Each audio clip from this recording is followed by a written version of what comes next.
Hey, good morning, everybody. Cuervo and I are still out here camping out.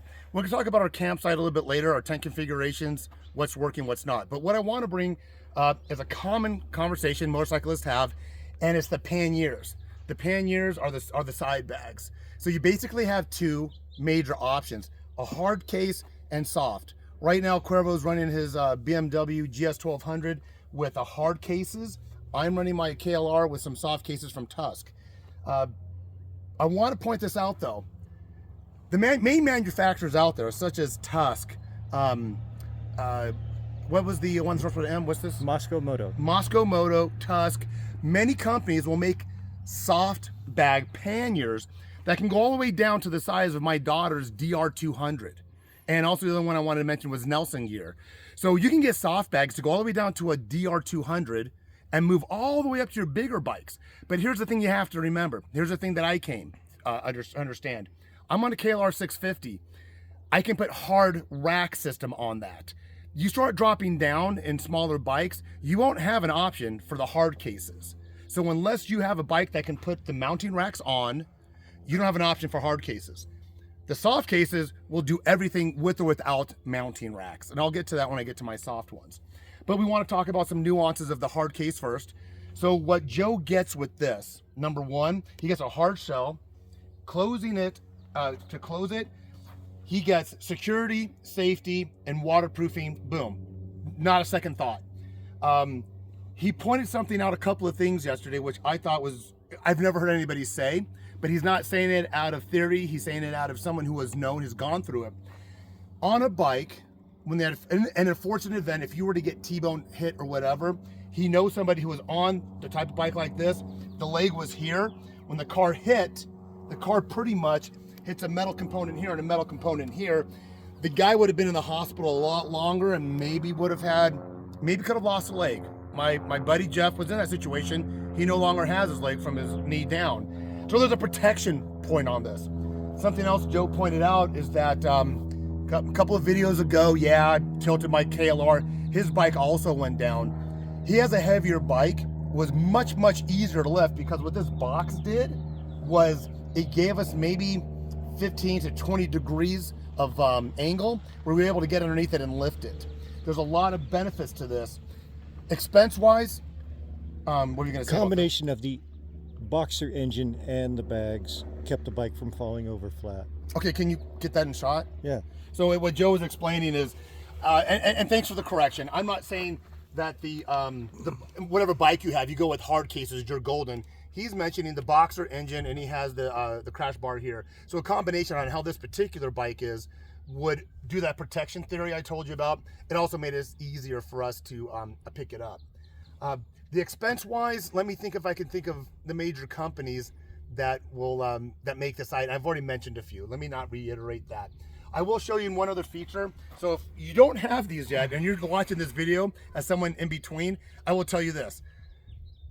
Majority of motorcyclists that I run into that have been riding for 3-4 years, they have both. They have both, hard and soft. So don't freak out if you get one and you feel like you're committed and married to it. You can swap out. I do it all the time. One thing I wanted to point out, you see how these lift to the outside of the box? That may look odd to some people. There's a couple of reasons for that. Number one, you have a top tray here where you can put some of your storage, easy access, boom, boom, boom, and go. And also, if you didn't have this option and you wanted to lift it this way, in my prior videos, you see that I did that with some Pelican cases. That was a mistake I made. When I lift it here, my bars don't allow me to open it up fully. Mm-hmm. If I were to do that all again, which I never recommend anybody to use Pelicans, it was just not feasible. You got to do it like this. If you're going to make your own boxes, make sure the lid opens out towards you. One other thing that we've noticed is when Joe and I are traveling, when Cuervo and I are traveling together, we will go someplace, and I'm going to show you right now the duration it takes, the time it takes for me to get in and out of the soft cases. So follow me to my bike. I just want to point out really quick, cargo capacities on these, depending on what kind of bike you have for the hard cases, there's going to be cases that are going to incorporate your exhaust system. Joel pointed out something I didn't even think about this, but if you're going to be moto camping, if you are carrying anything that you want to keep cool to any extent, you put it on your left, or you put it on the opposing side, wherever your exhaust is. If you're running dual exhaust, all bets are off. But if you have exhaust on one side or another, save yourself a headache. And put your items you want to keep cool on the opposing side. Now there's a lot of times you'll see motorcyclists, they will have a combination of both on that trip. You'll see it on mine. When Joe rolled out, he had those hard cases plus a, well, right here, he had this on the back. This is a dry bag, soft. So his combination was opposite of mine. Hard cases for panniers, tail bag. He used a dry bag, totally waterproof by Tusk. So what I'm doing, like I said, is exact opposite. So this hard case never comes off. It's made by Seahorse. I believe the Seahorse model is 520. This gives me that easy accessibility as Joe's side bags, in and out, waterproof, security, all that good stuff. I am, my solar panel stuff is set up right now, charging my devices. So why would somebody want to go with soft cases? I have hard cases.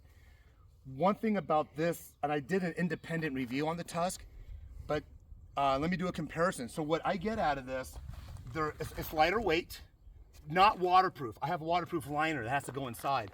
These are not waterproof. There's no security. It doesn't make a difference if a car hits me, none of that. I don't get any of that with this. What I do get is lightweightness, a little bit more volume.